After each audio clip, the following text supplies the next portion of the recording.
And the last one for them to control financially is oil. Why? Because the Brent crude contract, which is what 85% of the world's oil is priced versus Brent crude, is a fully financialized contract. There isn't one barrel of oil delivered against the Brent crude contract. Not one. It is a full financial asset. And the Gaza peace deal is literally telling you that he's told the British, fuck off, go back to Europe. You can trade this stuff in Europe, and we're walling you off, and we're turning the whole fucking place into a John Carpenter movie. No. The Biden administration also had the agenda of flooding the United States with illegal migrants. And it seems to me that for some reason they preferred the bad kind of migrants, and that they said, "Oh yeah, and in addition to oil, we would like you to send the worst of your scumbags to northward to our country." And probably at this point, Maduro people said like, "Okay, you got it, fine." Yeah, and they emptied their prisons, and that's how all these Tren de Agua, which you didn't even know before 2022 that such a thing existed, gang members ended up in the United States. And so I think that this is probably another reasons why Trump has Venezuela in his crosshairs. Because what did the British see in the 19th century? They saw the American system spreading. It was spreading to Germany. It was spreading to Russia. It was spreading to Japan and France and China. And the British Empire said, we can't compete with that. And so we have to smother it. And that's what they've done for 120 years. They've smothered the American system, and Trump is bringing it back. And frankly, if you ask me, that's where the real hysteria comes from. Meet NordVPN. It's an all-inclusive cybersecurity and privacy kit for every day and everyone. When tyranny becomes law, rebellion becomes a duty. So said Thomas Jefferson. Go to bit.ly/lawful tax protest or bit.ly/make-war-history and find out why it is a criminal offence to pay central government or local government taxes in the UK. And let's make war history.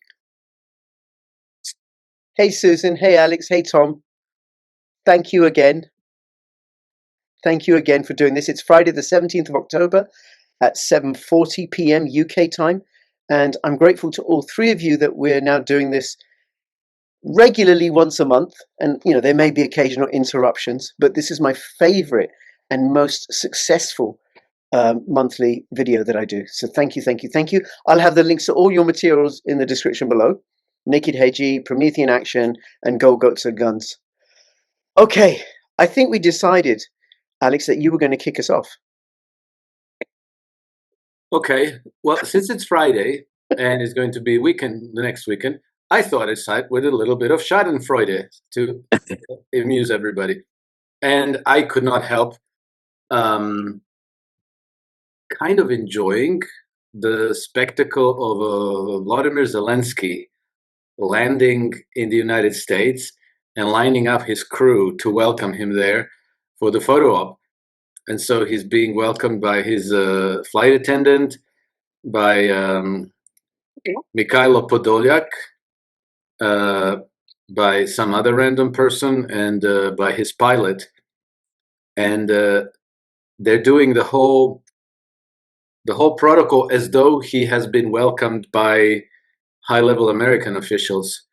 And that's just, the reason why I enjoyed seeing this, because it is just exactly typical of the way this current Ukrainian government is doing everything. The substance doesn't matter, the appearances matter, and it doesn't matter if we fake all of it from start to finish and in the most glib, dumb, moronic way, because surely there must be people out there who are dumb enough to fall for this. They're thinking like they're waging war like this. This is why they lost 1.7 million people, because they're waging war like this. They're waging foreign policy like this.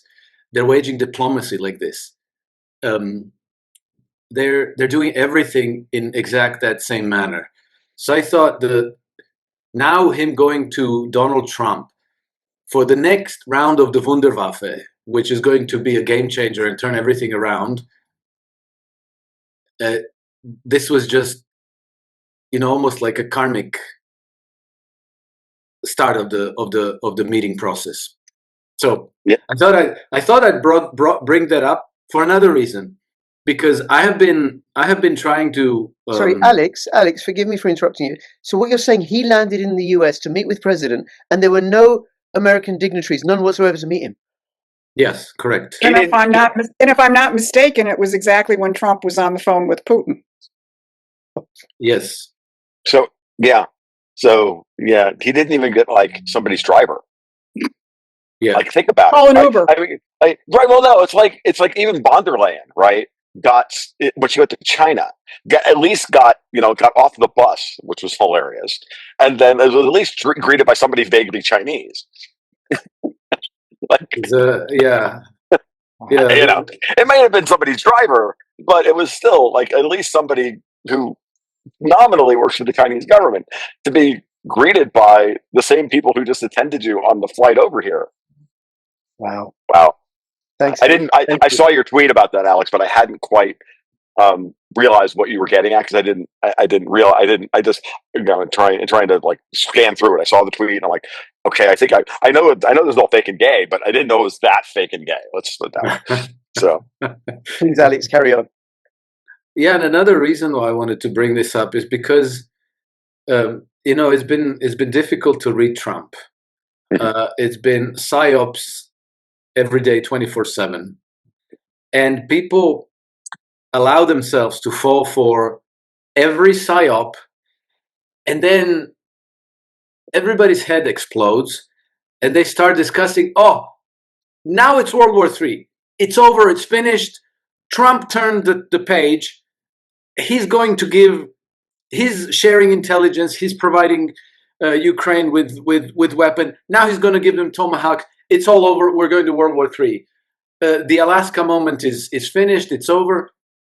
And I'm thinking, people, have you not noticed that for the last 10 months, this has been happening almost on a weekly basis, and you're still falling for it? And I'm saying, please pay no attention for what to what Trump says at all, to anybody. Trump has a habit of giving performances targeted at particular audiences. When he's done with that audience, he moves on, he addresses the next audience, and says exactly the opposite. And then people say, like, well, he just said this, now he's saying this. What is going on? This is chaos. He's crazy. I mean, there's a method to his madness. I think people might disagree. I'm not sure that I agree, because your number one most important asset in all this is your credibility. But it's quite possible that he's having entirely serious discussions with people like Vladimir Putin and Xi Jinping and Modi and Viktor Orban, evidently, and that everything that is served for public consumption is all over the place, and it doesn't matter. Anyway, go, Tom. No. I'm just going to add to your point, Alex. And I'm going to remind you that remember when Bill Maher went to Mar-a-Lago about 2 months ago? Bill Maher, the guy who does the show on ABC. I know. I wasn't. So Bill Maher goes to Mar-a-Lago 2 months ago or so. He's invited over there, and he's been one of Trump's, of course, sharpest critics. And he goes in and he has dinner over at Mar-a-Lago, and he's like, "I met with this man," and I'm like, "Who is that guy? I want to see that guy on TV every night. The guy I see on TV drives me crazy. This guy was gracious and thoughtful and even tempered and blah blah blah, and all of these things." I'm like, "Right, Bill. You play a character on TV, but you want your president not to play a character on TV." When the reality is that all of our presidents have played characters on TV. Most of them have played characters on TV that are against the interests of America. And that's been the thing that's fucking you up. So, yeah, like Maher told us what the script was. And that was that. And then all of his guests since then, I just can't wrap their heads around it because they don't want to. They're all in a kind of willful obtuseness about all of this. They know what's happening. They know what's going on, but they have wrapped themselves up in this narrative that Donald Trump is an idiot, and worse, that he's a king and a tyrant and all of this other rotten nonsense, which we'll get into later. None of that, of course, is true. he's having obviously some very serious discussions with Netanyahu and the leaders in Doha and Georgia Maloney and this one and that one and everybody else. And as Susan and Barbara pointed out in their updates this week, which were phenomenal, by the way, I watched them. Very few things I watch on a regular basis. I watch you guys on a pretty regular basis. Who the hell has time to watch all this stuff anymore? And I'm like, and from my perspective, just to get some confirmation from what I think I'm seeing, I watch Susan, I listen to Alex and others, and I'm like, it all tracks with what I see, which is that Trump is freaking going from win to win to win to win. And, you know, you have to remember what the through line in all of his actions are, which is he's going after what I now like to call the high table or Davos. And that starts with, Europe, isolating Europe and isolating City of London's furious attempts to relocate themselves somewhere else. The stuff that I talked with like Ian Burlingame about and others, is that clearly what Trump is trying to do is he's trying to shut off all of their boat holes. So they try to move to Dubai? No. You're trying to move to Doha? No. Trying to move to India? No. Trying to move to Caracas? No. Over and over and over again. Trying to move back into Israel and Tel Aviv and Gaza? No. Sit down, shut up, take your medicine, and collapse. That's what you deserve. So, Susan, what do you? I mean, what I think is people just have to sort of recalibrate how they look at the world, because if you start from the standpoint of Donald Trump's intentions, which he has carried through consistently since he came down the escalator, which is he wants peace and he wants to break apart the globalist system and create a world of sovereign nations which can all prosper with each other. There is nothing that he has done in the last 10 years that I have seen which indicates to me that he has abandoned those intentions in any way. So that's where you start. I mean, if you want to start from a philosophical standpoint, you start with what's your underlying hypothesis, not all the stuff that's flying around and the external effects and so on. What's your underlying hypothesis? His intention has never changed. He hasn't done anything to say to me that intention has changed. Now, what you get is the blogosphere and the social media and all the rest of it interpreting his actions, not from the standpoint of his intention, but from the standpoint of whatever narrative or matrix in the world they're in. So, he says something about tomahawks. Well, that means we're going to World War III. He doesn't denounce Bibi Netanyahu as a war criminal. Well, therefore, that means he's controlled by the Zionists and so on. I'm reminded way back in the 1980s when my mentor, Lyndon LaRouche, did a national television campaign broadcast. He talked about foreign policy. He said, the way most people conduct foreign policy is like little girls playing with dolls. And that just keeps coming back to me over and over again, because people are just taking their little dolls and they're rearranging them. And this person said this and that person said that. Now I'm going to have them fight each other. And it has nothing to do with what Donald Trump says says he's going to do, and has done for the past 10 years.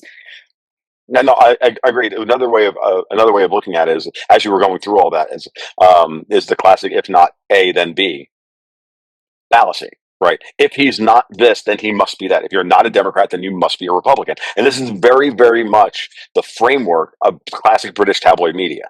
All British tabloid media style. It's a style, and it's infected all Western media.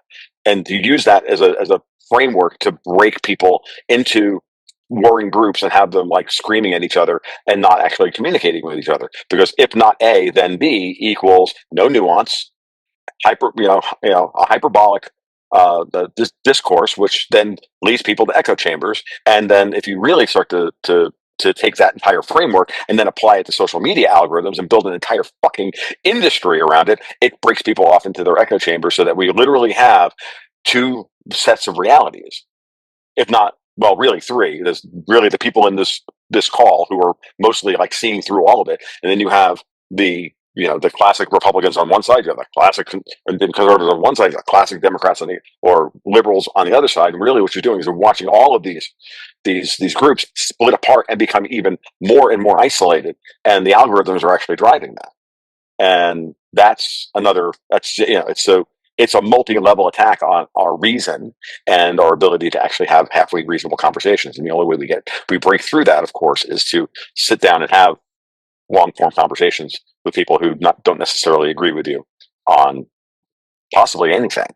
and but are willing to have the conversations. but are willing to have the conversation. Willing to explore and consider. Oh, but they killed that guy. Oh, yeah. Okay, well, the four of us are still alive. Thank goodness, still alive and talking. Okay, and then, Alex, I think this leads on to the meeting in Hungary, where Trump is going to meet with Putin. So not necessarily you, Alex. I was going to come to you because I like to rotate, but it could be. I thought I'll come to you, Susan, while Alex gathers his thoughts. By the way, I just got to say, I recorded a video with Ian and Alex the other day. It's on my channel, and it's about the. I've titled it "The Sport of Kings versus the Great Game." And in the first 20 minutes or so, Alex does this brilliant exposition of how the global banking cartel works as a form of imperial extraction. It's so simple. And it was just pure genius, Alex. Thank you so much for that. Yeah, EM tweeted it out as a bullet point of the list earlier today. I saw it, retweeted it, pushed it out there. I'm like, yep, of course, as always. So excellent job, guys. He took my. No, I think that if you look at, it's obvious. You know, Zelensky's on his way here, and Donald Trump says, "Oh, by the way, I'm going to call Vladimir Putin and spend 2.5 hours with him," right? And not just talk about the crisis in Ukraine and how do you resolve the strategic. They had a intensive discussion on economic policy. Kirill Dmitriev has been tweeting out about the Bering Straits tunnel, connecting Alaska to Russia, which is something we've long advocated. But it's obviously now a major focus in terms of the implication of that to bringing the world together in the Pacific as opposed to the old Anglo-Dutch controlled Atlantic. So they have the discussion. Poor Zelensky shows up and pretty much has to call an Uber. And the announcement, of course, is that he's going to be meeting with Putin in Budapest. So can it get any more obvious in terms of where the dynamic is in this thing? And, Trump has done his usual thing on the tomahawks. Who knows? Maybe it was talking about the tomahawks that moved the needle a little bit in terms of Russia, and whatever his discussion with Putin was. I don't know. But, that's it. What Tom said is both Tom and Alex has said is absolutely right. Anybody who gets their panties in a bunch over a Donald Trump truth, just isn't in the real world. Let it play out, see where it goes. And that's how you get out of this kind of echo chamber that Tom was talking about. Why don't you try, holding your opinions up to what's actually going on in the real world, as opposed to holding your opinions up to whatever the latest social media frenzy was. Or your own bias, which is even worse. Go ahead, Alex. Well, yeah, I just wanted to mention that because it seems to me that since the Epstein files problem came out, there has been, it's almost become trendy to pile on to Donald Trump. And, I've devoted like the last 30 years of my life to research on trends, because they are the manifestation of collective human psychology, and trends happen in every sphere of social life, and you can tell. And all of a sudden, it started gathering pace, and now Donald Trump cannot even bring Hamas and Israel to a peace deal, force Benjamin Netanyahu to call up Emir of Qatar and apologize in front of him. Do all this that nobody has been able or willing to do, and when people talk about it, they still pile on Donald Trump. Oh, he did it because he's so obsessed with getting a Nobel Peace Prize. He wants to develop Gaza Riviera. So even when he's done something evidently good and positive, they have to interpret it from the point of view of like some kind of a base motivation that drove Trump. It can possibly be that he negotiated peace between these two parties because he wanted to bring them to to a peaceful solution. Hmm. It's not even mentioned. And it seems to me that it's become like such a pervasive trend that almost it's become like, I've noticed this with Vladimir Putin about 20 years ago. And I used to work in hedge funds. And usually when you sit around with hedge fund guys, these guys read 4, 5, 6, 8 hours a day. They read a lot, everything, books, history, news, in-depth analysis, research reports. So they have a much, much better opinion, much better quality mental map of the world than the average person. And I've noticed that at a certain moment in time, they would look at Russia, they would look at the conduct of Vladimir Putin's government, their policies and so on, and so they would recognize, well, these guys are the adults and their policies are actually very constructive and reasonable. And if you understand where they're coming from, you can't say that they're bad guys, that they're dangerous, that they're aggressive. There's no evidence that they're trying to build a new empire or recreate Soviet Union. But every time they would say something like this, they would have to preface it with, I don't support Vladimir Putin in the slightest, but, or, given Vladimir Putin is a thug, but, he's a tyrant, but. So like every time you wanted to say what you actually meant to say, you had to kind of declare yourself, oh, I'm with you all people. I'm part of the herd. Don't worry. I just have something slightly different. And now I'm noticing the same thing with Trump. Only, it's a bit different in the sense that they don't say like Trump is a thug or Trump is a tyrant. They just say like, they just interpret everything as whatever Trump is doing, even if it happens to be good, he's doing it for some really, really bad reason. Yeah, it's a very good point, Alex, actually. And the first rule, of course, in anything is that everything before the but doesn't matter, right? I'm really sorry about that I did this terrible thing to you, but blah, blah, blah, right?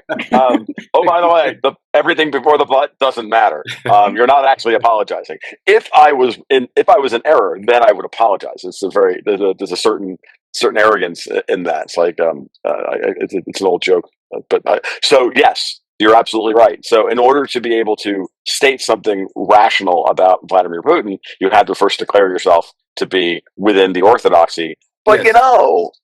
and we all do it. We all do it. I do it every once in a while whenever I'm trying to bring some nuance or rationality to the conversation about any contentious thing that we've dealt with, because you have to kind of allay people like, I'm not trying to be a shill here at all, right? But here's what I see. Guess what? Everything before the but doesn't fucking matter. This is what I really think, right? So that's the thing. We're not going to get through that process psychologically. This is just people, going through the 5 stages, the Kubler-Ross 5 stages of grief over their Trump derangement syndrome, right?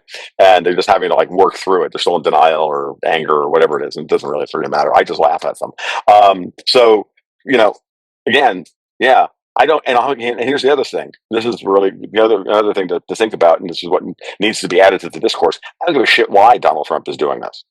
Yeah. At a certain level, all that matters is the action. It's like, I don't care if he's, like Vince Lanci said it the other day. He and I were chatting about this. He's like, I don't give a damn if Trump's going to make $1 billion being president. If he creates world peace, he deserves it. You know what I mean? Who cares? If we stop World War III, he kind of he can make some money or set up a legacy for his family, better than the shitbags we have now who just steal all the money and then lie about it and then make everything worse, because they're not building anything; they're just grifting. And even if that is the case, which I don't think is what motivates him, I think what motivates him is the genuine desire to fix the world, and because he wants to fix the United States, and to fix the United States means he has to fix all these other problems that the United States is involved in. The big one, guys, that we should talk about. The thing with Hamas and Israel is nothing but an unqualified good. So no but there. That's just a period. What's interesting is this whole global shipping carbon tax thing that they tried desperately to push through. And I noted that. Tom, sorry, Yeah. just before you go on to that, I just want to say something. What both of you, you and Alex have spoken about how, and you earlier, Susan, about people's reactions to Trump. They cannot even acknowledge when he does something that's actually good. So, my family are Muslim. Most of them suffer, I think, from TDS. That we're all involved to some degree in the struggle to stop the slaughter of the Palestinians, to bring about peace. By the way, there's also Jews in my family and Christians in my family. We don't want people killing each other. And then Trump brings about this peace. And my cousins are just quiet. They're just quiet. Even though they promised me that when Trump becomes president, war's going to break out everywhere. And it makes no sense what he does. It doesn't fit inside the psyop that we've been fed by the globalists through their outlets. And now what do we do to make sense of the world? Much better to laud Barack Obama, that smooth-talking assassin. He's worthy of a Nobel Peace Prize. Anyway, sorry about that. No, Rich. That's very valuable that you point that out. It really is. And it's because it's what Alex was talking about. It's what I'm talking about. It's what Susan's talking about. I'm like, and it's important that we see it from multiple perspectives and from multiple demographics, right? So yeah, and I think you see it. Okay. You're going to see it in waves, because we saw people break out of the matrix. Here in the United States, the blue collar workers. They used to be in their box. They used to vote the way their union leadership told them. None of their union leadership told them to vote for Donald Trump, and especially the industrial blue collar workers, did so in droves. That's now broken. The Gen Z, Gen Z is out of the box. Doesn't mean they always have the right ideas, but they're out of the box. And they're 20. Yeah, we've seen it with especially young black men. That demographic is definitely out of the box. There was a significant shift to Trump. It didn't manifest itself that much in the cities because you still have the older voters and so on and so forth who are still, voting Democratic.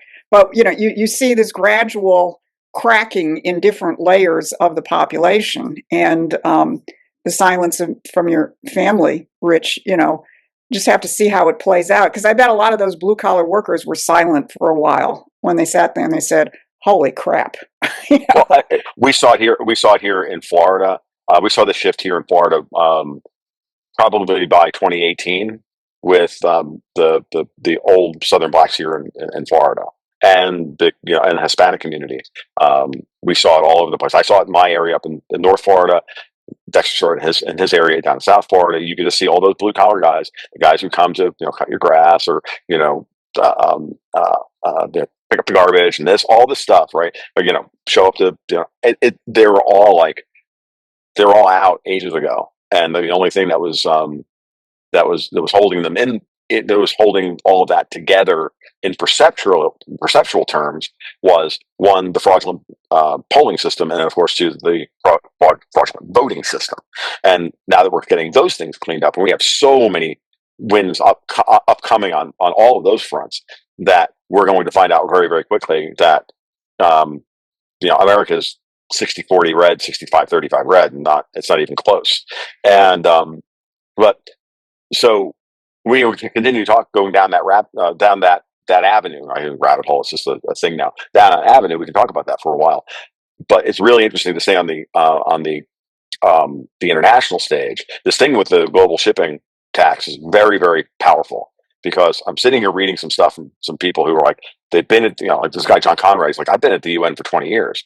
Like, I've discussed this stuff with the Dutch, and the Dutch have, and he specifically brought up the Dutch, which I find really interesting.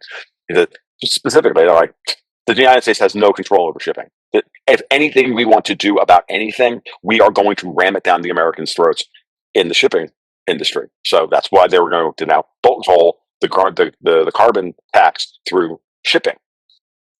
And Trump just crushed them with one tweet and Marco Rubio going to the UN. It's done. It's over. Like, they are flabbergasted, and it may be the most significant political victory of 2025 if you really stop to think about it, because that destroys the underpinning and finally gives you a real victory in the one area, the one domain that we have not actually won a battle yet, which is global trade and global shipping.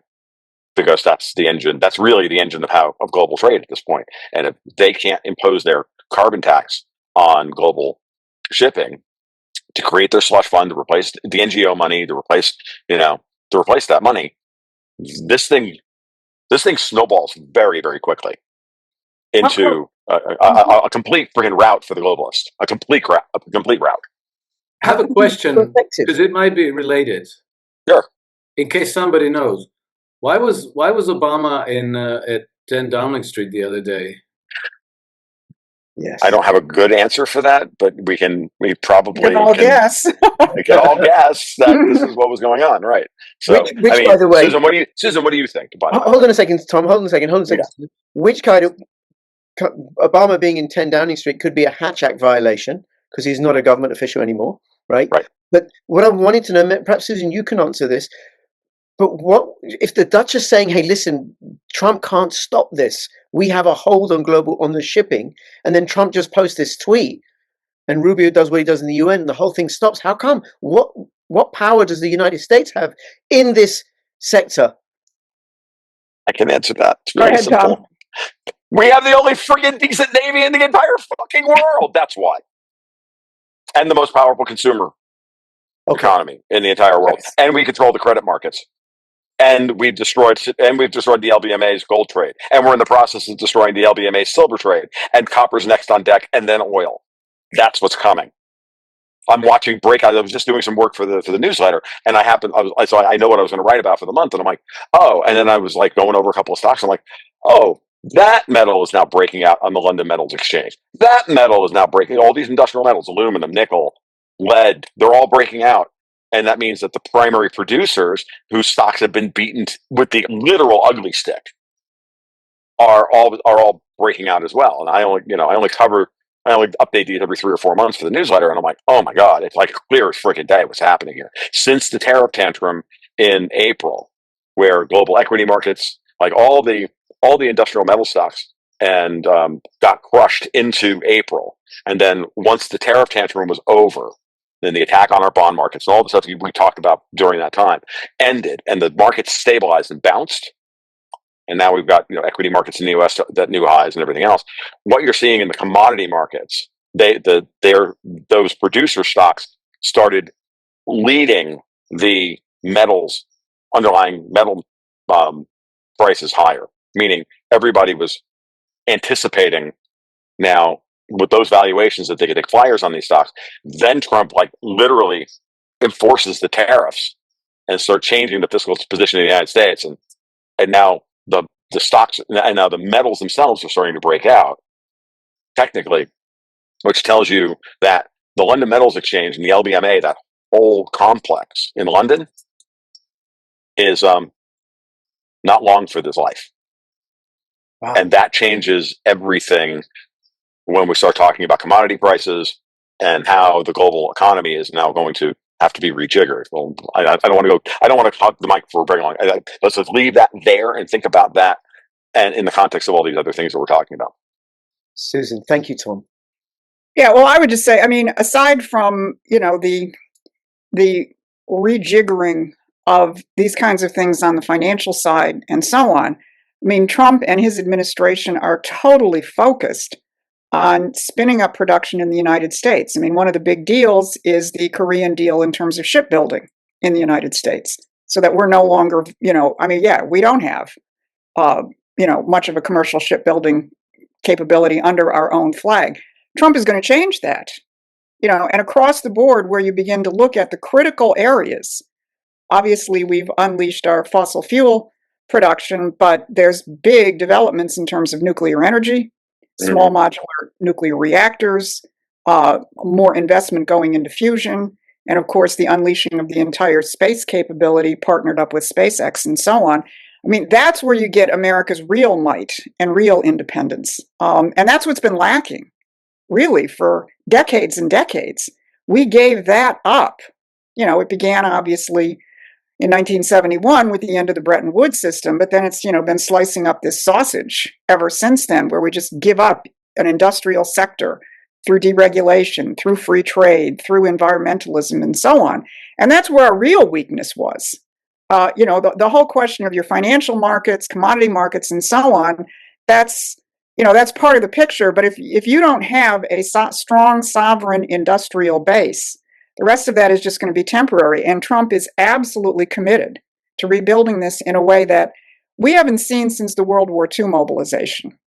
Just to add to that point, Susan, the funny part about it is that the entire time, while New York was supposedly the center of global finance, when the reality was that the pricing power on all of these things was actually still controlled by London, and that was the point I was trying to make. That once they lost pricing power, then now we can actually have what Trump wants to do and is doing, and what you just outlined can only happen now with having pricing power over the commodities, the strategic commodities that will affect that. That will bring that into reality. So it's a two-pronged assault that he's actually attacking at both ends. I think he's got Scott Bessent working on one end, and of course, obviously, he's working the trade deals on the other end and everything else. Alex, you were nodding your head. Come on in. Well, I'm just kind of listening and thinking along, and because one of the mysteries that I think I solved in my head, and I spoke about it in the last few weeks on a few occasions, is the mystery of the British power. And because they've been doing so many things in so many places, and in very recent times, it's not just like 50 years ago or 70 years ago. It's now they're going to Kazakhstan. They're sending the military attaché. They're signing military cooperation agreements with them, with the government of Bosnia, Turkey. They're all over Turkey. They're doing all kinds of things. They're all over Africa. They're bringing back their old colonial relationships with, Tanzania and Kenya and so forth. And their economy is disintegrating. The government's fiscal position is a disaster. They're on the verge of a revolution or a social uprising of some sort. They don't have a military, really. They have like some fire brigades there, right? They have barely any navy. They can't really project power. So why would the government of Kazakhstan sign a military cooperation agreement with Great Britain? Makes no sense. Like, and then I went on in a search engine, and I typed like a sentence: Britain signs military cooperation agreement with, and then 20 countries came up: Finland, Denmark, Greece, Turkey, Poland, Ukraine, Sweden, France. And outside of the scope of NATO, even with NATO member nations, they have in addition some kind of a separate Bosnia and Herzegovina, Yemen, not Yemen, Albania. Didn't they sign every? Didn't they sign agreements like that? The last time I think you and I spoke, it was every country surrounding Serbia. Yes, correct. And so anyway, I listened to an interview with Alistair MacLeod the other day, maybe 2 weeks ago. And Alistair MacLeod was talking about the Eurodollar market, and he mentioned that it was $10 trillion. I don't know what size it is, but I reckon Alistair MacLeod, of all people, is going to know. So let's say, ballpark, that's got to be about $10 trillion. What's U.S. monetary base? It's about $6 trillion, isn't it, Tom? Yeah, I think, M2. Yeah, it's in that range, yeah. So that means that, and the what's it called? The Eurodollar market is controlled by the City of London, and it's in all these offshore centers. And so that means that the City of London actually controls bigger flows of US dollars than the government of the United States does. And well, I don't know, they had this really, really tight relationship with Qatar, which I think is interesting because Qatar has been mixed up in all kinds of everything, with Hamas, with Israel, with Syria, funding HTS, al-Nusra, al-Qaeda, all of these people. And then, a very close military cooperation and intelligence cooperation with Great Britain, to the point where Qatar has 2 military bases in the UK where they train their pilots and so on. And I thought, like, UK, we're not talking about the United States of America, we're talking about the UK. And I realized that probably, when Qatar does their exports, they're selling their gas all over the world, massive amounts of cash. This is not US dollars in the United States. This is US dollars in British-controlled spider web between the City of London and all these offshore centers. So it's the British establishment which is actually controlling this trade. And then all of the probably the bulk of US dollar denominated trade around the world, especially the strategic parts, Kazakhstan and Azerbaijan and Turkey, and this is all non-US US dollars. This is all Eurodollar money, which they control. And then therefore they have the levers to control all these governments. This is where it's at. And I reckon there's got to be a way for Trump, Bessent, Jerome Powell, these people, to somehow just completely shut the gates on this. I don't know how you do it, but it's got to be relatively easy if you know where to tap, right? Mm-hmm. And so far, this British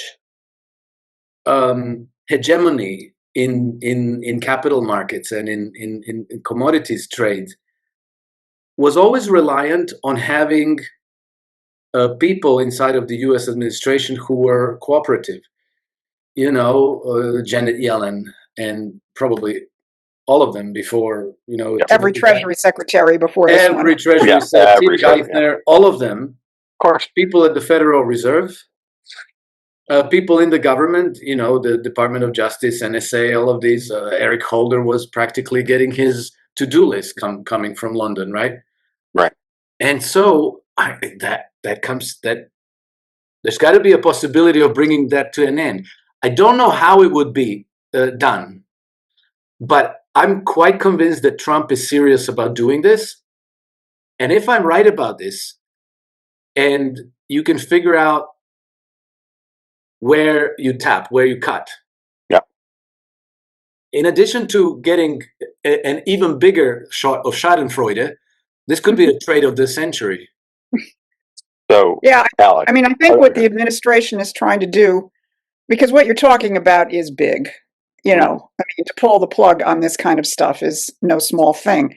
I think they're trying to set up I think they're trying to get in place some kind of alternate institutions that can actually become the channels for investment into the United States and internationally. Trump floated the idea in an executive order of a sovereign wealth fund. I read an article recently that it's not necessarily going to take that form. It's sort of an upgrading of what I think is called the International Development Bank here in the United States. And then there's another institution in the Commerce Department, which name I don't remember. It's either new or it's kind of refurbished. So as opposed to creating some new sovereign wealth fund like these other countries, start to set up parallel institutions. I mean, we get this all the time where people say, well, why doesn't Donald Trump just shut down the Federal Reserve? We have to say, yeah, and replace it with what? I mean, you don't just burn it down. And obviously, they want to part of their operation, and I know Thomas talked about this too, is to shift the mission, cut back and shift the mission of the Fed and so on. But, you need alternate institutions like during the Depression, you had the Reconstruction Finance Corporation, which played an absolutely critical role in getting credit. Because the real question is, how do you get the credit into the productive sector? I mean, it's one thing to play with currencies, to play with financial flows and so on, and that's how the world has been run for the past 40 years. It's all been the casino. Yes. But, how do you start to actually get the financial flows into the productive sector. So, what Trump has done with the trade deals, I don't know, what's the last number he threw out? $17 trillion, coming into the United States, beginning to set up these kind of alternate institutions that can begin to, again, channel this stuff. Because the bottom line always is, where are the credit flows going to go? The only place they've gone for the past 30 to 40 years is in this giant, gambling casino in the sky. And none of it has gone into productive investment here in the United States. So that's the challenge I see. Okay, so you both have outlined the problem, and I'm starting to see the solutions already. So, and it's funny, and I'm going to credit my good friend Vince Lanci on this because we did a podcast the other day, last week, about silver, about what was going on in the silver short squeeze. Great podcast, by the way. I just want to say that. Right. I mean, and Vince is the house on fire, and he's brilliant. So let's start. I'm going to get a little geeky to explain, but earlier in the year, why was gold doing? Everybody was screaming that gold was, that all of a sudden gold was a very tight market, and all this gold was being stood for delivery in London to be brought over to the United States. Now, let's two things we have to do here. The first thing we have to do is we got to get control of the commodities futures markets so that we actually have commodity futures markets that are designed to deliver commodities to consumers from producers. That's what a futures market is supposed to do. It's supposed to coordinate production and supply, production and consumption through time, and create a pricing curve through time.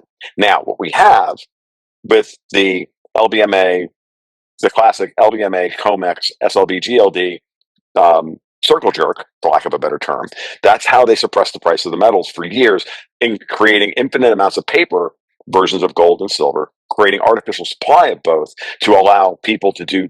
There's two things that are happening, especially in the gold market. I'll start with the gold market, and then you can apply it to all these other markets.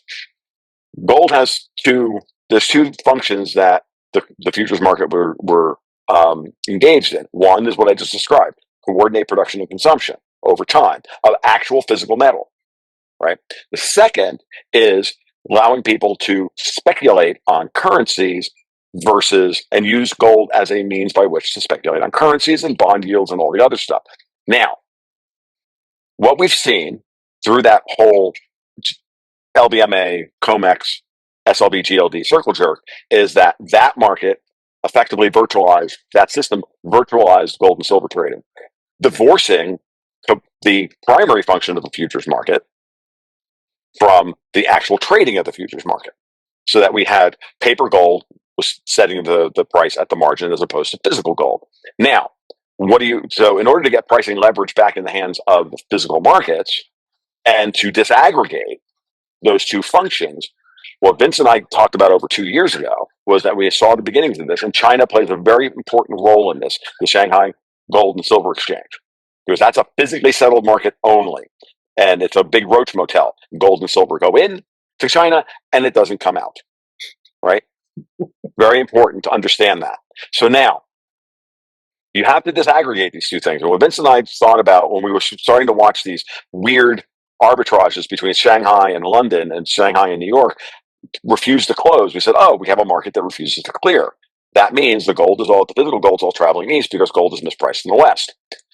Then the United States, under Trump and Besant, started draining London into the COMEX. Everybody on the COMEX was standing for delivery. But what we said was that arbitrage was setting up, and then there were some changes to the custodian rules on GLD and SLD. Like there's all this stuff that's starting to happen. And we said, oh, what's going to happen next? Well, what's going to happen next is the COMEX is going to be depreciated as a speculation instrument, part of the chain, to speculate on gold and silver prices versus currencies, versus the dollar or the euro or this or whatever. GLD and SLV will be that because they'll never be physically delivered, right? Ever. They're just going to be, and so that market moves there. Then the futures exchange, the COMEX, gets to be a physical delivery market, just like Shanghai is. Who's caught in the middle here? The guys in London playing the circle jerk of borrowing gold from everybody and borrowing silver from everybody in order to quote unquote clear the market. what happens when everybody starts standing for delivery? Well, it's the same. It's what I'm going to lay out 5 letters for you as a guy back in 1997 who wrote on all the on a bunch of forums back in the FOFOA. Go look it up. Those blogs are still up there. Go look up FOFOA and read those blog posts. You can find them. They're all over the internet still. They have not. Google has not destroyed them not taken them off the Wayback Machine. Now, he theorized then that at some point that when everybody starts to stand for delivery because they don't believe the paper gold market price anymore, the price of paper gold will go to zero and the price of physical gold will go to infinity. Now that's the slide. That's the Malthusian slide. Push the slider to the right. Collapse of the entire system. That's not what actually happened, though. What really just happened was that everybody stood for delivery and London couldn't source it, and we watched the price start to explode because at some point there will be a clearing price for the price of gold under these circumstances. Now, with Trump creating tariffs structured around the world, now gold's not going to move.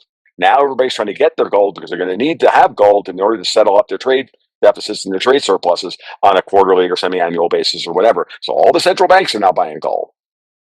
And so it was the perfect moment for Trump and Bessent to run the operation to drain the LBMA, which is what they did in the first half of the year. Now, let's talk silver. As Vince and I were literally recording that podcast last week, silver went into what's known as backwardation, which is a bastardization of the English language, that freaking word. And backwardation means that the spot price of silver is trading higher than the front month contract, which is not the way it's supposed to be. Why? Because silver in the future should cost more than silver today because there's a cost to carry to hold silver. So once it goes into backwardation, that's telling you that the market, everybody's demanding their silver now, and there ain't no silver to be had. While we were doing the podcast, I noted that, like, Vince, it's 40 cents. And then explain that. And he did. And by Friday of that week, and by the time I got that podcast out the door, the backwardation was $2.50. Now in silver, that's generally about, for every month, you're talking about 20 cents. So silver was in backwardation out to December 2026, by the end of 2027, by the end of the week. It's currently about $1.50, still in backwardation over a year. Now, this is what I'm talking about. We're watching the disaggregation of the currency speculation part of the process. For gold is a very important part of its market. Silver, not so much. It's mostly an industrial metal at this point. So now he's starting to go after the most vulnerable industrial metal, which is silver. I think copper's next. That's what I was talking about earlier with the London market control of aluminum, lead, zinc, nickel, cobalt. These are all trade on the London Metals Exchange. The way you beat these, the way you break what Alex was asking was like, I don't know how to break these things. Well, how do you push on it? You push on it by destroying the validity of the exchange. That they've always you destroy the reputations of the men who've been running the system the entire time. That's how, and that's exactly what's going on right fucking now, and it's beautiful. And I've been waiting most of my life for it. I've been waiting 20 years for this moment. And I don't know where these prices are going to go, but I can tell you that it's not even a matter of where the prices go. What matters is that the fundamental pricing mechanism for strategic assets is changing right in front of our eyes. And it means that we are starting to move into exactly what I've always said is coming, which is a depredation of the financialization of the global monetary system and the reinflation of the commodity portion of the global economy. That is, by the way, my personal definition of stagflation, not high inflation and full employment and high unemployment. No, that's a bullshit filter curve argument created by a bunch of Keynesians in the 70s. It's a stupid freaking argument. It's simply deflation of credit-based assets and inflation of commodity assets in terms of price, in terms of clearing price. Now, in order to stop a complete global freaking panic, you've got to keep financial asset prices or credit-based asset prices at least reasonably stable. And all that means is that you have to radically shift the pricing curve of the physical collateral on the underneath. And then, to Susan's point about how do you drive credit into the hands of the productive class, that is what Trump and Bessent are talking about with the re-IPO, Fannie and Freddie, the stablecoin bills to allow regional banks to tokenize their deposits to undergird local loans and keep the money and the profits from those loans local, where the profits were generated off that loan. They don't go back. They don't get rolled up through the debt system, the treasury system, and go to offshore creditors. Mm. The way and the last thing, and then I'll shut up. The last thing is what I've noted since Jerome Powell, what I've been talking about for 4 years now. You, Alex, you've been here for the entire thing. So you too, Rich, have been here for. I've been saying the Europeans and the subsidiaries of the Bank of England, that would be the Bahamas and the British Virgin Islands and the Caymans and to a lesser extent Singapore and Hong Kong and others, have been gorging themselves on U.S. treasuries to defend the currencies and to defend bond spreads. And they've been building a massive war chest of U.S. treasuries long-dated U.S. treasuries to dump on the market if necessary to kind of defend themselves at that moment of crisis. And I fully expect that to happen. We got a taste of it earlier in the year during the tariff tantrum when Mark Carney ran a massive operation against the long end of the U.S. yield curve and the SOFR strip. I've talked about this in multiple podcasts. For the people who are new in the audience, you can go look up those podcasts we did here on this channel and on others back during April and go listen to all of that stuff again, because I went over this stuff in detail over the course of basically April into May. This is all downstream of that. And the attacks that happened during the tariff tantrum were meant to break the United States financial markets and to break the Trump administration. And it failed. And it failed miserably. And it's been beautiful to watch everything else after that. And if you understood what all that I just said, then it makes perfect sense to watch first gold start to go ballistic and then silver go into backwardation. And they've been fighting $5 a pound on copper for 5 months now. 5 months. They've been fighting $5 a pound on copper. And I'm sorry, copper's going $8 a freaking pound, folks. Because the London Metals Exchange, and we have last thing, we had 3 things happen this week. Where first it was Freeport McMoran, one of the biggest copper producers in the world, say we're no longer going to be a part of the global pricing system for copper. That's another way of saying nuts to the London Metals Exchange copper futures market. And then Spain and a couple other countries said nuts to this as well. I'm seeing everybody is starting to break out of that. So copper is next on the list. And it's right here in front of you. And the last one for them to control financially is oil. Why? Because the Brent crude contract, which is what 85% of the world's oil is priced versus Brent crude, is a fully financialized contract. There isn't one barrel of oil delivered against the Brent crude contract. Not one. It is a full financial asset. It's nothing but a currency. It's nothing but an oil speculation platform, as opposed to Shanghai, as opposed to WTI on the COMEX, as opposed to all these other ones. So now, one more thing. The last one is this. I know, one more thing. It is one more thing. Oh, and I'm like fucking Columbo here, right? One last thing is that what is London trying to do? They're trying to find a new place to set up this old shop in a new place with. And that's why they're actually liquidating City of London physically, and they're moving it to Dubai. Well, no, Trump just said no. And what I mean when I said no, I mean, and the Gaza peace deal is literally telling you that he's told the British, fuck off, go back to Europe. You can trade this stuff in Europe, and we're walling you off, and we're turning the whole fucking place into a John Carpenter movie. No. That's what's happening. Very good. Thank you, Tom. Sorry, I hated that.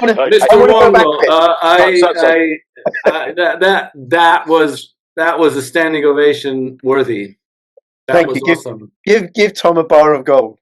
Everybody, please review and send Tom a bar of gold or a gold sovereign. A real one. We're going to paper contract. No, and by the way, I love gold sovereigns. I love taking gold from the British. It makes me happy every day, twice on Sundays. Yes, Tom. I want to go back to Alex's point, and then your response. Just so I've understood this as a layperson, and I've learned a hell of a lot about markets through being a subscriber to your Slack and everything, and through listening to you for many, many years. And I do recommend it, and the same for Alex and Susan. But I've just been with you for much, much longer. Yeah. So by draining so you're saying draining the LBMA, which makes complete sense to me. How you explained it, there isn't the physical that people are demanding. I want physical, I want physical, I want physical, and they can't go and get it because the price is going up because there's actual real price discovery going on for physical ones paper contracts. How does that connect with draining the control of the euro dollar? Now, is it because it's showing up the City of London to be a bunch of feckless bastard gangster crooks that can't be relied upon? That's one way of putting it, Rick. So one of the things I need to remind everybody, and one of the things I kind of left out in the whole thing, trying to get the whole mechanism in place, is that we're not short silver, folks. We're short 400-ounce LBMA good for delivery bars.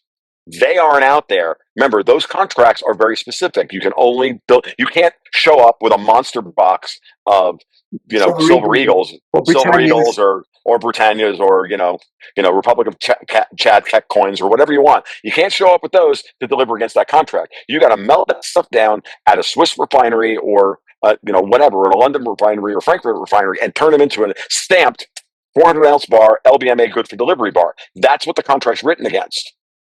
And there's no, and that's what we're short. And everybody is basically calling the LBMA's bluff. This was fine. This system, everybody was making money, making mad bank on this system. Our banksters in New York, like JP Morgan and HSBC, and everybody was making money on this, and they were good. But then the word went out, this system is over. And it comes back to what I said originally when I started thinking about the whole Jerome Powell self-tightening 5 basis points that broke the world and all of that stuff, that Powell's not able to do that and break with the orthodoxy if he doesn't have the backing of certain large players on Wall Street. What did we get from Jamie Dimon this week? I think gold can go to $5,000 or $10,000 an ounce. And I hate gold. I got to pay 4% just to buy this shit. He didn't say shit, but this is Jamie Dimon. You can't say that. Then he turns around and says JP Morgan is going to invest. JP Morgan, the bank that made more money financializing the world than anybody else, said, we're going to invest $1.5 trillion in infrastructure projects in the United States. And yeah, said that earlier in the week. It's on my Twitter feed, Alex. Yeah. And it was funny that tweet came out about 4 hours after I had a conversation with Dexter White. We were worried about this exact thing, and he's like, "This all sounds great, but I know our banks well enough to know that they never invest in anything. They just play the casino and then screw us." And then Guyman comes out literally later that afternoon. I'm like, "Oh, by the way, dude," texted it to him. FYI, just it was perfect. It was like right on cue, and I was like, I love this life. This timeline is phenomenal, by the way. Just want to say, this timeline is the best. I'm going to say, Tom and Susan, it's all right for you lot, for both of you in the United States, right? Poor Alex is in the European Union, and I'm dying here in the UK. Susan, anything you want to say to come in on this? Well, no, I think what Tom is outlining is fascinating. It's new to me in the particulars. Right, but again, I keep coming back to the question of intention. Because the point that we've always made is there's two systems before the world. There's the British system, which is based on money and war. But right now we're talking about money. And there's the American system, which is based on production. And, what is clear with Trump is he's a builder. He's a production guy. He likes to build stuff. The same thing is true of Elon Musk. I think Musk said, unless you build stuff, there is no stuff. There's no such thing. Ultimately, there's no such thing as a service economy or a financialized economy unless you're actually building something. So, what Trump, where I look at it is the physical side in terms of, all right, how is he beginning to actually get stuff going? Where are they getting the projects going? What are the sectors of the economy that they're actually, focused on, and so on? The other critical component of it is you got to raise the skill level of the American workforce. Agreed. And this administration has got a huge program for apprenticeship training going on. Mm-hmm. They've already upskilled, huge numbers of people. They're setting up, new kinds of apprenticeship programs. But what you're actually seeing is a change in the culture. And what you said about JP Morgan Chase is very interesting, right? Mm-hmm. You're changing the culture away from one where everything is financialized. It's a dog-eat-dog world, and the only way I'm going to make money is if I screw you. And it leaves, there is, in their world, there is no middle class. There's only a lower class. It's what you're living in the United Kingdom right now. You have an upper class, and you have a increasingly impoverished lower class, and there's nothing in the middle. And what Trump is committed to doing is actually shifting that and bringing that back. And it is a cultural shift. I mean, I've been following the comments of the CEO of Ford, Jim Farley, and they've been fascinating. I mean, he's been talking about the fact that we don't have an essential economy. The reason it takes so damn long for you to get your car fixed is because we don't have enough mechanics. We have a 400,000 shortage of mechanics and skilled workers in the United States. And he also threw out a comment about how his kid in high school said to him, you know, Dad, I'm not really sure I want to go to college. I think maybe I'd rather have a skilled trades job, you know? FYI, Susan, I don't know if you saw the announcement this week, but Home Depot is now hosting free to the public learn at your own pace trade skill certifications in HVAC, plumbing, electricity, this, that, everything else. I sent those links to my daughter and to her friend group. Mm-hmm. Yeah. And I'll bet you that that's downstream of the grants that the Trump administration is putting out. I'm sure that it Home is. Depot. Yeah, that when you said that, I'm like, oh right, we're going to connect those two things together. So yeah. So I mean, in a certain sense, the way you actually, in one respect, it's really very simple. How do you break the power of this financial parasite? By no longer recognizing that as the basis of value. I mean, that's really the power of the American system. If you actually organize your economy from the standpoint of production, and that's where you place your value, then you actually have to go out and build shit, you know, to actually have any value. And if you're going to keep up, you have to be constantly upgrading the skill set of your population. You have to be making scientific and technological breakthroughs. You have to have an educated, you know, well-cultured population in order to do that. And of course, all of that is very antithetical to empire. So they don't want that. But, you know, the hiding in plain sight of how you break these guys, and I think this is sort of what we're all kind of converging on, is you just restore the American system, because it is much more powerful than all of the the financial stuff you basically blow away at a certain point. You know, and this gets back to our favorite geopolitical, you know, discussions that we've had. Because what did the British see in the 19th century? They saw the American system spreading. It was spreading to Germany. It was spreading to Russia. It was spreading to Japan and France and China. And you know, the British Empire said, you know, we can't compete with that. And so we have to smother it. And that's what they've done for 120 years. They've smothered the American system, and Trump is bringing it back. And frankly, if you ask me, that's where the real hysteria comes from. Because once you unleash these ideas on the planet again, you know, then it's time to finish them off once and for all. And especially if you bring the other major powers in, Russia. Obviously, these discussions are grounded in economics. You know, we got to work through the China thing.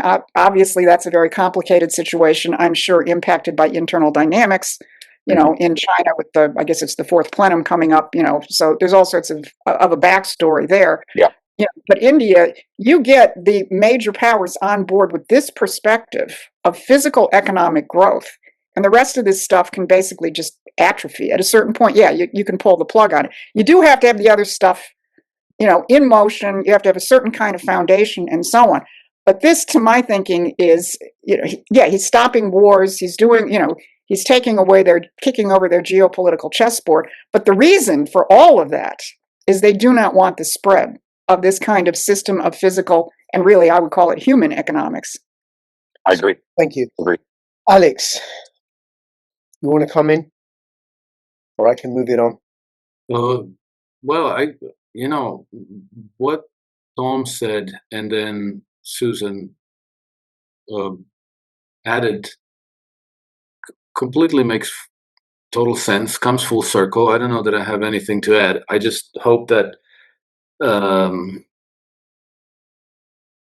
you know, Trump's life is in danger, actually, you know. Yes, it is.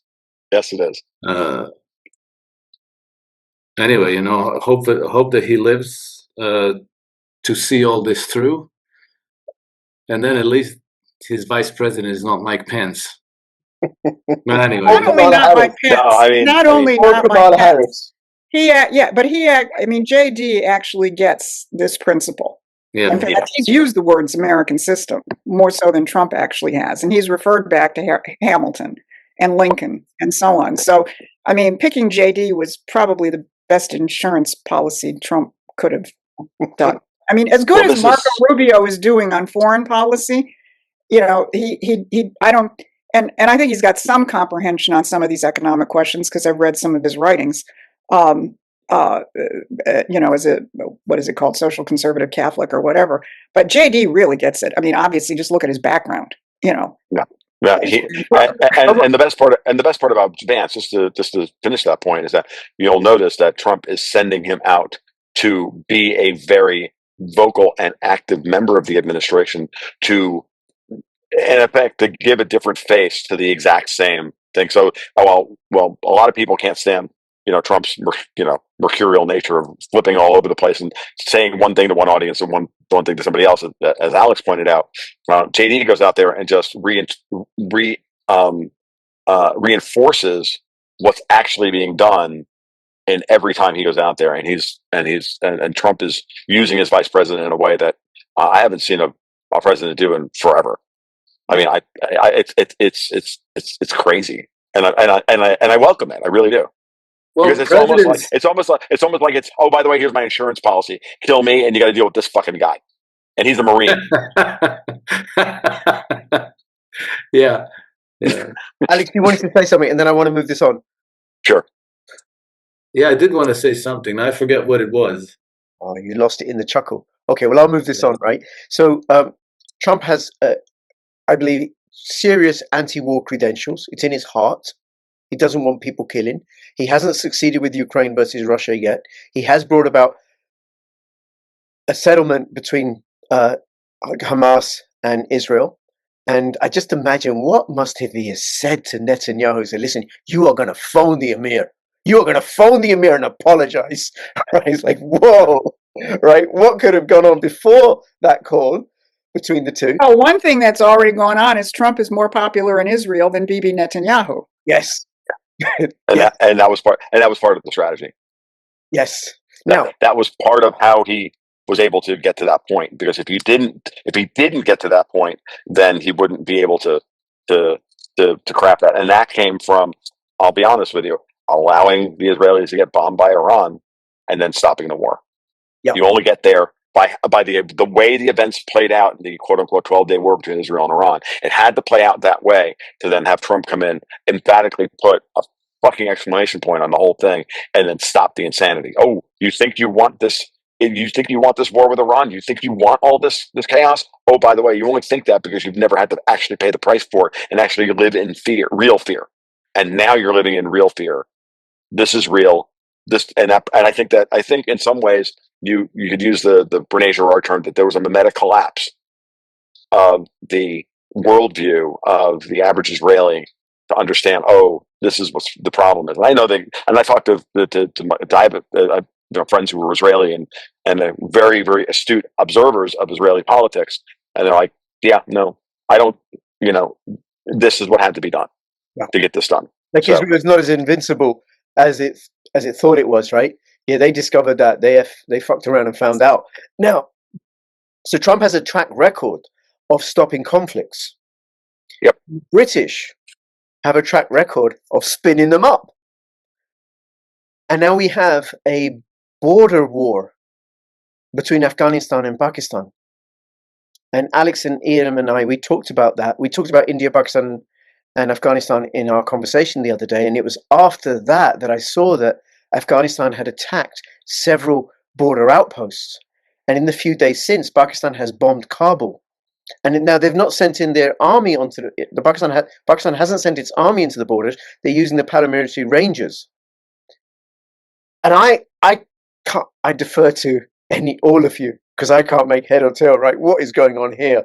And I suspect the British are involved somewhere, right? Or somebody is actually trying to diffuse that situation. Remember the Ian Burlingame framework of, if you want to stop World War III, you got to blow up all the armies that were built to fight World War III.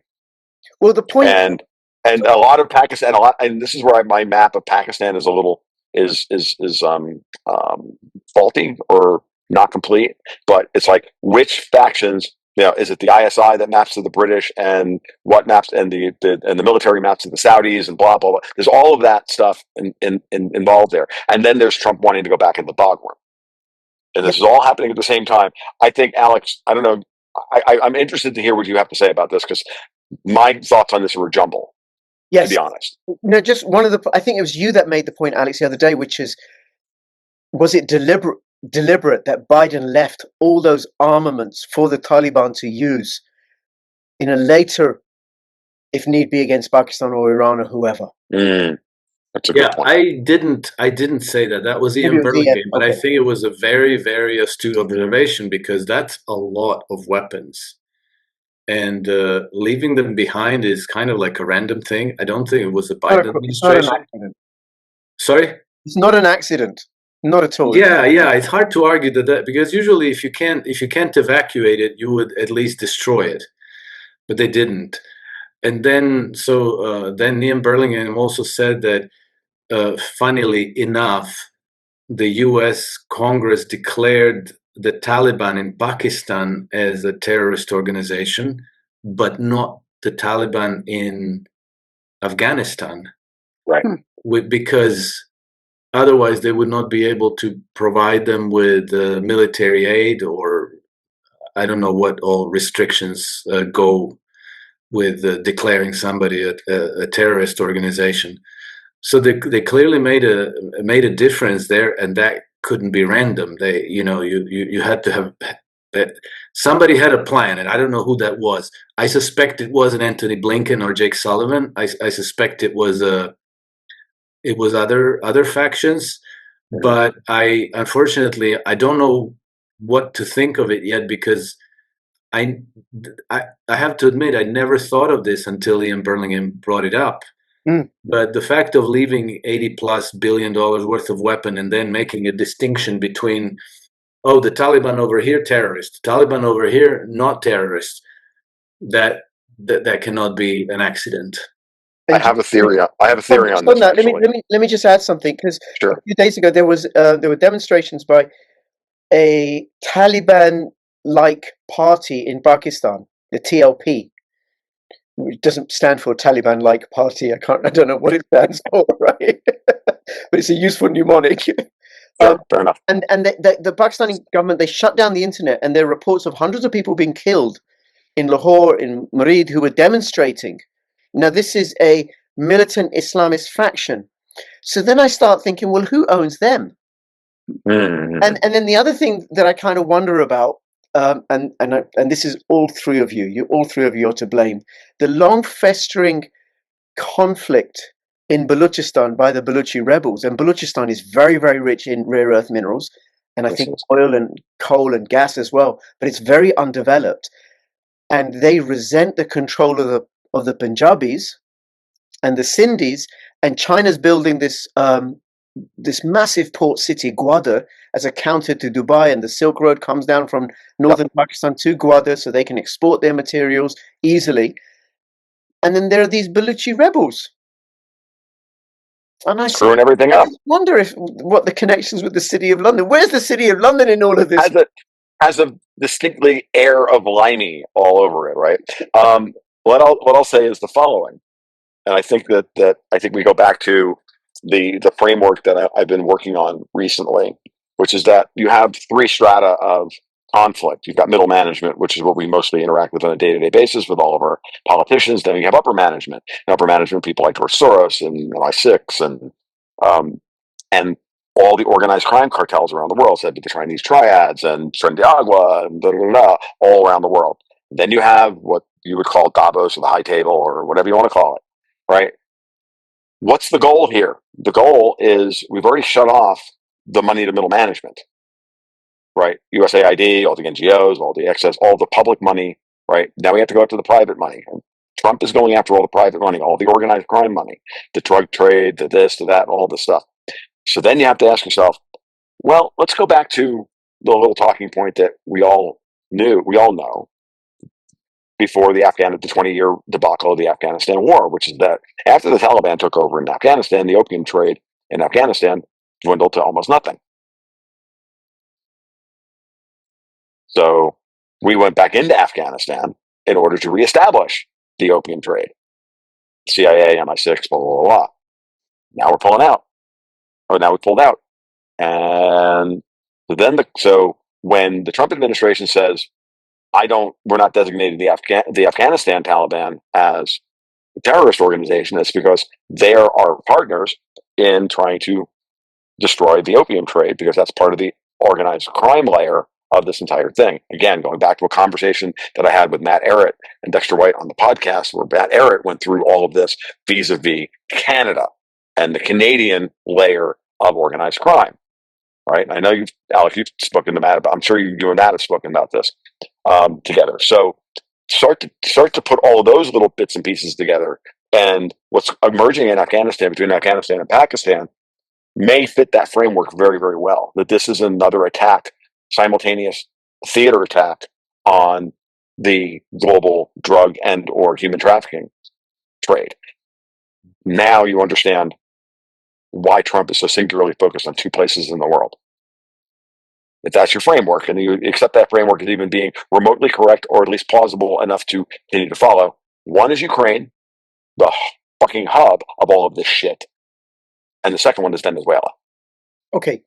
Venezuela is not, I don't think Trump is going after Venezuela for any other reason than to shore up the southern entrance to the Gulf of America and the Panama Canal, and to break apart the pipeline of drugs and or everything else coming from Venezuela through Maduro. That's why Maduro finally said, and then Trump just tweeted this out the other day, or it was this press conference earlier. Somebody, one of my regulars, literally DM'd me on Twitter. You find that, Tom, I'm going to stop you while you find that. We're going to go to Ukraine and Venezuela.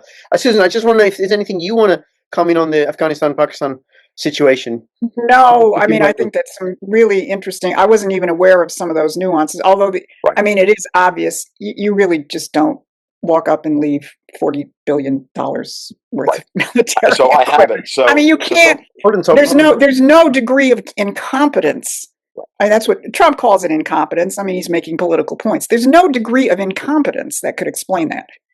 Yep. So apparently, at a press conference recent to today, Trump was asked by a Latino reporter if Maduro had actually offered Trump everything, the natural resources, all of that stuff, which came out earlier. And Trump said, "Yeah." And Trump said, "Quote: Yes, he did. You're right. And you want to know why? Because he doesn't want to fuck around with the United States." Yes, thank you, Tom. And I saw another. And by the way, Trump said no. And then I also heard that Trindagua offered a peace deal between the United States, as long as they could fuck off to Colombia. Yeah. And guess what? We told them no. Guess what? That's another one of those. If Trindagua and those guys are all part of the British organized crime network, they're looking for a boat hole, and we're going, no boat hole. Fuck you, no. Go back to Venezuela so we can kill you all. And then he moved 10,000 troops off the coast of Venezuela. He's not screwing around. He doesn't want the oil. We don't even care about the Venezuelan oil anymore. Just to remind everybody, the reason why we used to care about the Venezuelan oil is because all of our Gulf refineries, Citgo refineries on the Gulf Coast, used to process all the Venezuelan sludge. This shit is like really heavy, number 6 grade bunker fuel. You can't even burn it in ships. It's so thick. You have to. It takes us very special refineries. Those refineries were all built originally to process all that oil. When we cut off Venezuela, we replaced that Venezuelan oil with Russian Urals grade for years under Trump 1.0. And all of those refineries were retooled to Russian Urals grade medium sour, not the ultra heavy sour oil of Venezuela. So we don't even want the fucking oil anymore because we don't have the refineries to refine it. We don't care. It's not about oil. It's about the drugs. Not about oil. Drugs. Not the drugs. Controlled by the drugs, the human trafficking, access to the Panama Canal, all of that, because it's very clear. There's another angle to this we haven't talked about. This is very geographic. This goes back to Mackinder. We'll talk about that in a minute. But okay. I got another theory on that as well. Okay, Alex? Yeah, another angle to that is that something happened between Maduro government and the Biden administration, and I don't know what that is because they didn't disclose it. But basically, when the special military operation started in 2022 in Ukraine, then, at this point, Venezuela was under very heavy sanctions, and there were virtually no diplomatic relations whatsoever. And then the Biden people decided, well, shit, we need to talk to Venezuelans because we need the heavy oil. And so they sent a delegation, and there were extensive discussions between them. And then they came to certain resolutions and conclusions, and part of it was that now Venezuela would be selling oil to the United States again. But then there were other agreements that were not disclosed, and I suspect that the Biden administration also had the agenda of flooding the United States with illegal migrants. And it seems to me that for some reason they preferred the bad kind of migrants. They preferred criminals, drug dealers, violent people, and that they said, "Oh yeah, and in addition to oil, we would like you to send the worst of your scumbags to northward to our country." And probably at this point, Maduro people said like, "Okay, you got it, fine." If I were Maduro, I would want to get rid of these guys. Yeah, and they emptied their prisons, and that's how all these Tren de Agua, which you didn't even know before 2022 that such a thing existed. All these Tren de Agua gang members ended up in the United States. And so I think that this is probably another reasons why Trump has Venezuela in his crosshairs. At a minimum, yeah. No, you're right, Alex. So the other, Susan, anything you want to come in on this? Oh no, I mean this question of Trump being honed in. I mean, look, we wrote the book. We wrote a book, Dope Incorporated, back in the 1970s, that had the British Crown on the Union Jack with a hypodermic needle on it. And that's where we made the case that the international drug trade was simply the irregular financial and psychological warfare, population control arm of the British Empire. And the relationship between the Anglo-American financial apparatus and the drug trade. We published a picture. It was probably in the 1990s. I'd have to go back and look. It was the head of the New York Stock Exchange. I think his name was Grasso. Went down to Colombia and met with the leader of the FARC. And there's a picture of them. Yeah, because they were basically working out. All right, how's the drug money? Going to actually work. So I mean, these networks are have been one of the most evil parts of the subversion of any nation. I mean, let's go back to the Opium Wars in China, but it's the same thing today. And Trump is absolutely intent on shutting this down, whatever it takes. I was at the Republican convention last July, and they had a whole panel on this where you had the mothers and the sisters and the fathers of people who died, of kids who died of this just because they took a pill by mistake at a party. It's very personal for Trump, and but it's strategic. It is absolutely strategic. No lie. No disagreement there. Now I'm trying to think back to what I was going to add into all of this to ensure that we close the loop on it. And I'm like, I can't remember it now. You did mention earlier the connection to Ukraine. Well, there is. I mean, the connection to Ukraine is obvious. Like it's the center of human and drug trafficking for Europe, like and the destabilization arm of the main means by which to distribute girls and young boys and everything else and drugs. It's where all the money's been flowing in. That's why Europe won't give it up, because it's all part of their network. Again, you have to take out upper management's money, because you have to figure out how to get the high table to put their money on the table to support the system that's collapsing. See, their whole system that we've laid out here is based on financialization and tokenization of assets, right? So how do you get them to put their money on the table? That's the big question that's been popping through my head for the last couple of weeks now. Is like, I can see him attacking upper management. I can see he keeps going after George Soros. Literally, we're now talking about removing the revoking the tax exempt status of Open Society Foundation because they have direct ties to Antifa. That's $38 billion that Soros has bumped into that system. And if he's like, oh, by the way, like if he owes back taxes going back 20 years or so, all of a sudden he don't have no fucking money anymore. Alexander Soros is like, on the side of the road in Gainesville going, we'll work for food. It's going to be like the Duke brothers from Trading Places. Exactly. Turn the fucking machines back on again. Turn the machines back on. Turn it back on. Like we published a meme in response to one of my articles ages ago. It was a picture of the Mortimer, the Duke brothers with, those are our Lambos, Mortimer. Those are But Mortimer. So which movie was it that Randolph and Duke Mortimer are homeless bums? Just Trading Places? Well, they might have. It's something like Prince of Beverly Hills. No. The Prince comes to New York. Coming to America. Is it Coming to America? Coming to America. Yeah. I never saw it. Did they actually show them like on the side of the road as panhandlers? Yeah. But I don't know if it's that film exactly. But there's like a film that I remember watching, and then there's Randolph and Mortimer Duke, and they're homeless bums on the street begging. Okay, well, people can comment below what the name of the film is in order. Please, so I can watch it and die laughing. Okay, like no, seriously, that'll be the best joke in the entire movie, probably. Well, now we're in Ukraine. I want to move on to the European Union.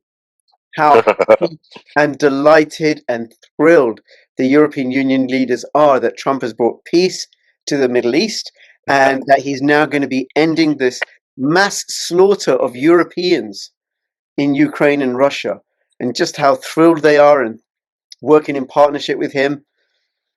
Alex? Yeah, and they're really, really happy that it's all going to take place in Budapest. Yes, they are indeed. They're like so, and they're all in such good political shape. Oh yeah. But Alex, wait, I started this conversation with Schadenfreude. I have to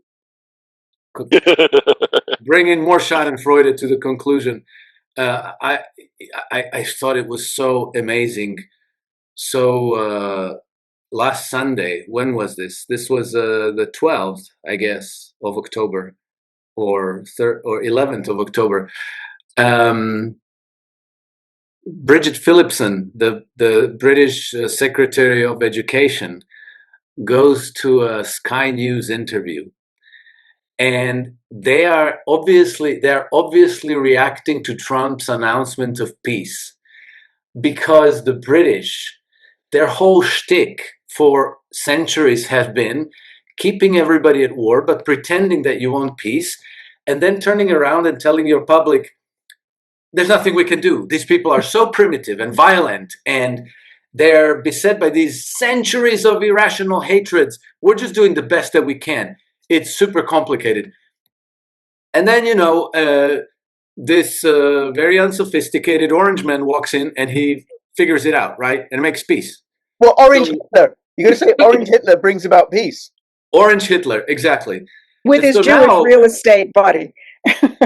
Just to keep the narrative straight. With this. So now this is like horrible optics for the Brits. So obviously they must have discussed this in the cabinet or something, like in their WhatsApp group, however they communicate. But, somebody must have mentioned, we need to kind of insert ourselves and kind of push out the message that we were working this. And so she goes on Sky News. And in the interview, she's like, oh, by the way, we shaped this behind the scenes. And then the interviewer calls her. Well, he didn't call her, but she was like what? You said you were working this behind the scenes. Like what? And then she goes like, oh, well, these are complex matters of global diplomacy. But we do welcome the involvement of the Americans. They did kind of help. So, good on them. Credit where credit is due. Like the whole thing was, I think, worse than had she said nothing. But like way worse, because all she did is call attention to the fact that they didn't do a damn thing about that piece, and that now they're like very, very vexed that Trump did. And those couple of seconds of her statements on Sky News are worth gold. It's like the it's like the Michelin 3-star Schadenfreude, you know. Well, then add one more thing, which is the photo op at Sharm el Sheikh. Yes. Where somebody said to me, yeah, it was Trump with his backup singers. Yeah. But there was even also, better. there was also the one who was, hold on, Tom. There was also the backup singer who was so out of tune that Trump drew him to the front but wouldn't let him sing. Yeah, exactly. That's what I was going to get at. Like the actual body check of Keir Starmer back into it was hilarious, dude. It's like Yeah. that was God, it was so great. He was so angry. I was like, and Trump was like, "Go the fuck away from me!" Like it was like, oh God, I had to breathe next to this insurance salesman to pull an old Woody Allen joke out of the ether. Oh my God, And then it's terrible. In contrast with how Trump spoke about Giorgia Meloni. Mm-hmm. And what you've been saying for a couple of years now, Tom, that Meloni is biding her time, and Italy are going to make deals with the US. Trump is going to draw Italy away from the European Union. Yeah, negotiate an individual trade deal. Yeah, which is hilarious. Another observation. The fact that Trump and Putin are going to be meeting in Budapest, I think that's also drawing Hungary out of the EC, because it's going to be a very challenging security thing, you know, because Putin's coming into NATO territory and Trump's coming in. So Trump's security people and Putin's security people are going to cooperate there with Orban's security people. And then under the cover of this great important event, I think that Orban is going to be able to purge Hungary of, let's say, subversive EU British elements that are probably in there. So it's going to be, I think it's going to be a purge operation that's going to then leave Hungary free to say, like, okay, sayonara, we're not doing this anymore, and bite us. There's nothing you can do. Well, I think you're right that that's being set up, Alex. Let's talk about how they do that. And because they've been landlocked, this is part of the reason why the British signed all those mutual defense agreements with all the former Yugoslavian countries surrounding Serbia.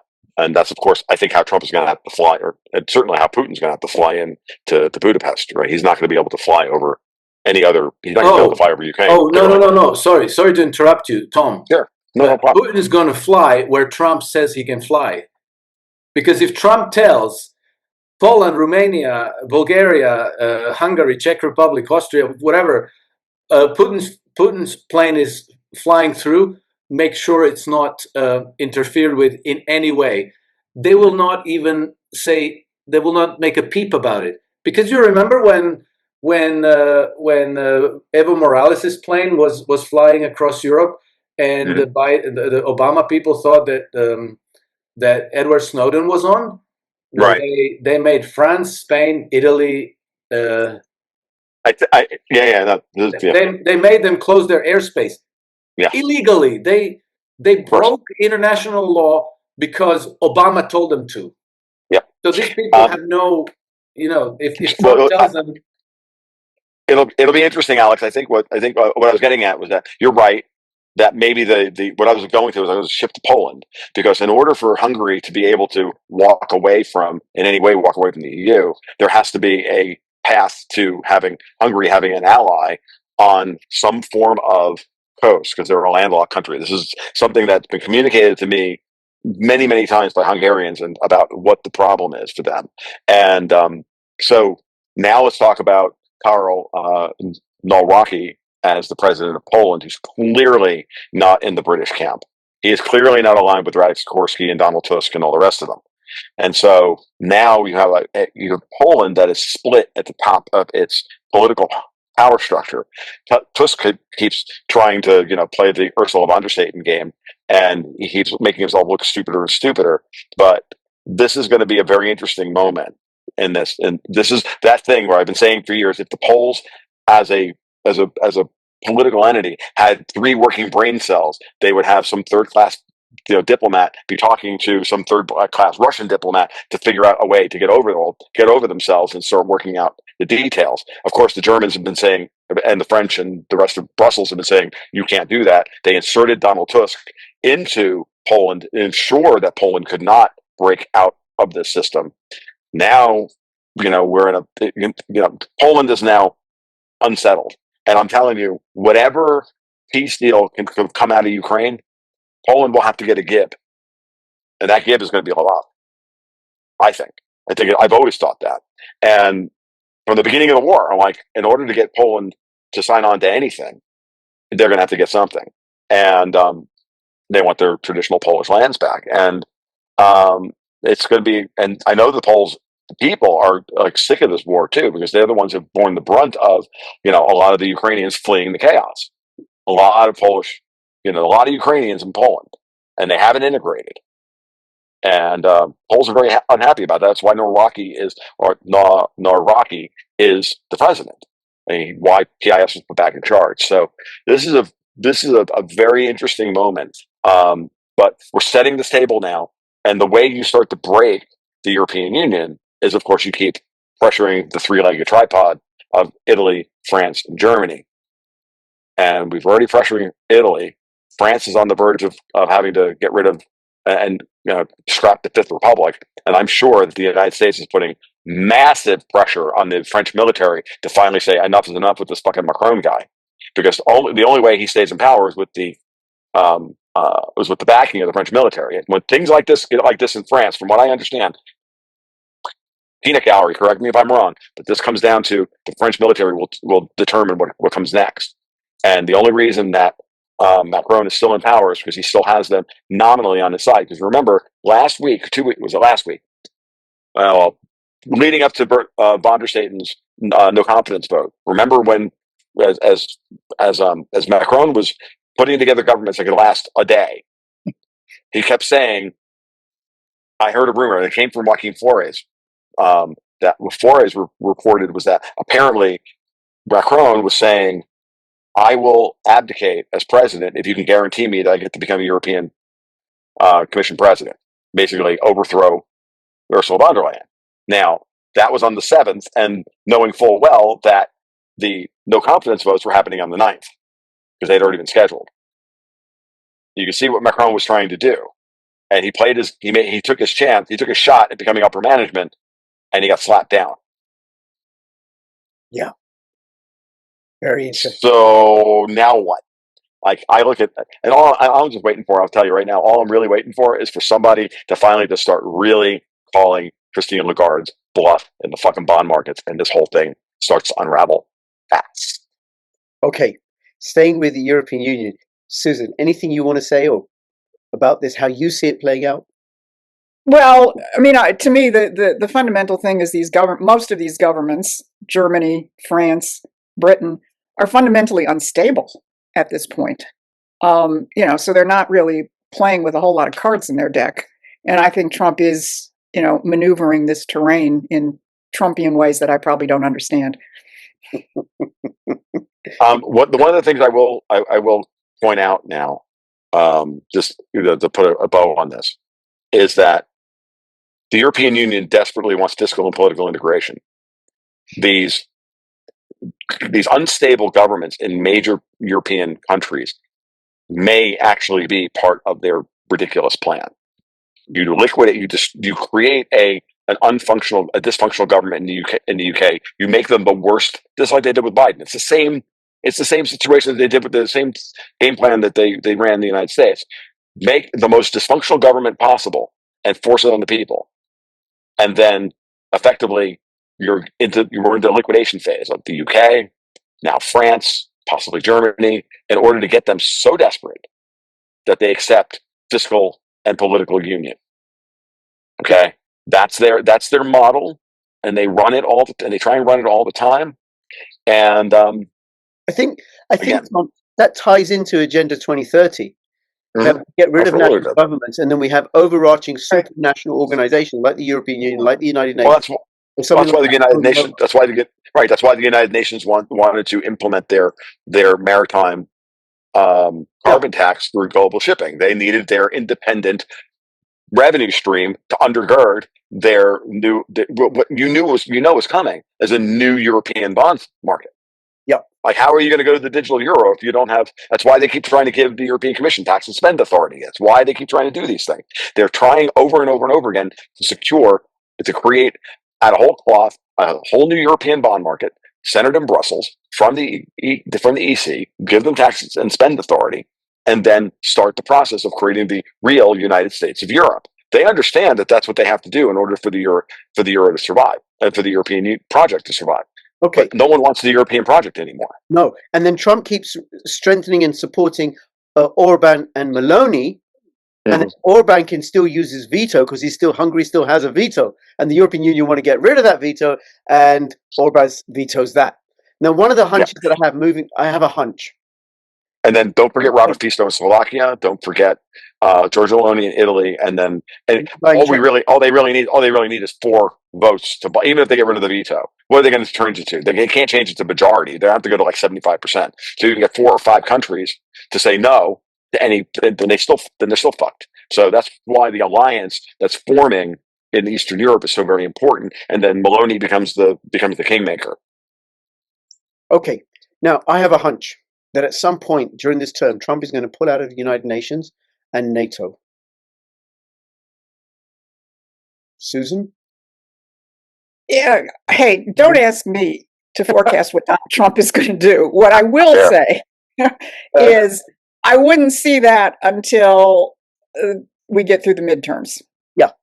He's not going to do anything, that dramatic. We got to make it through the midterms.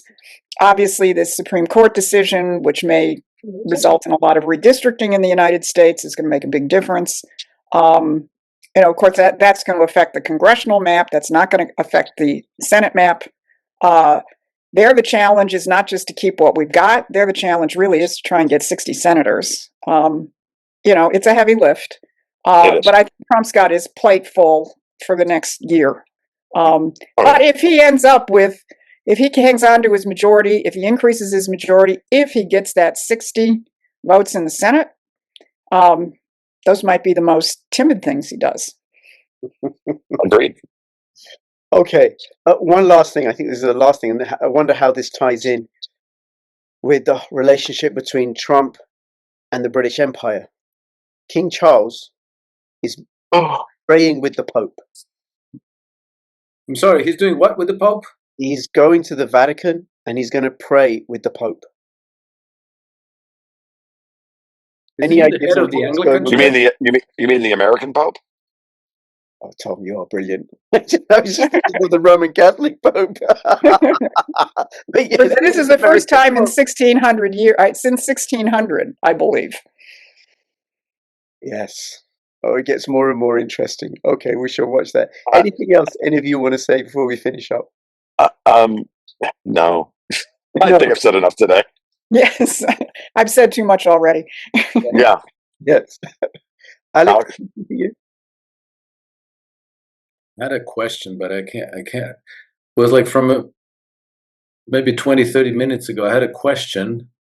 Yeah. But I can't remember what it was. Okay. Well, perhaps. What was it in relation to? Maybe we can recreate it. Can't remember. I blanked out. Well, okay. You look very tired. Honestly, Alex. I am. You look whipped. Yeah. You are an hour ahead of me. It's 21:36 in the UK. And perhaps you can remember in time for our recording next month. Hopefully, I won't need to use a digital ID by then to log on to the internet. And when next we do this, folks, I will be doing this from a completely different environment. This was the last one that you're going to see on this porch anytime soon. So just on Tuesday, hopefully sometime next week, I make the trek up to Tennessee to spend the winter up there with my wife. So. Oh wow! And the next one is going to be on the 21st, right? Yes. Didn't you change? All right. I'll be in Arizona, so I'll be in a completely different environment. That'll be fun. That'll be good. Very cool. I look forward to that. I'll have the links to where people can find you and your work, and please go and follow them independently, separately, plus when they meet up together. What's that, Susan? Well, that's a Promethean Action coffee mug. And how will I get one of those, Susan? By going to Promethean action. Okay, and would that increase my political astuteness? Well, it would give you a very lovely way to drink your coffee or your tea, but yes, it Yes, would it would. That's the answer. increase political astuteness. And it's the coffee that is the secret sauce that makes the political astuteness. Yes, but you need a good mug to hold it in. Always. One with which is able to predict the future and empower mortal human beings. Okay, I'll have the links in the description below. Please share this far and wide. Thank you very much, everybody, and speak to you soon. All the best. Bye-bye. Thank you. My wife and I have been happily married for over 25 years. However, there's no stopping the march of time and the slow, steady decline in testosterone level. Luckily, I've discovered a natural, safe herbal formula that boosts testosterone levels. My wife and I are still happily married, but she now complains that I'm being a bit of a nuisance. You too can be a nuisance by boosting your testosterone levels naturally. Go to bit.ly/cryptorichboost and boost your testosterone levels today.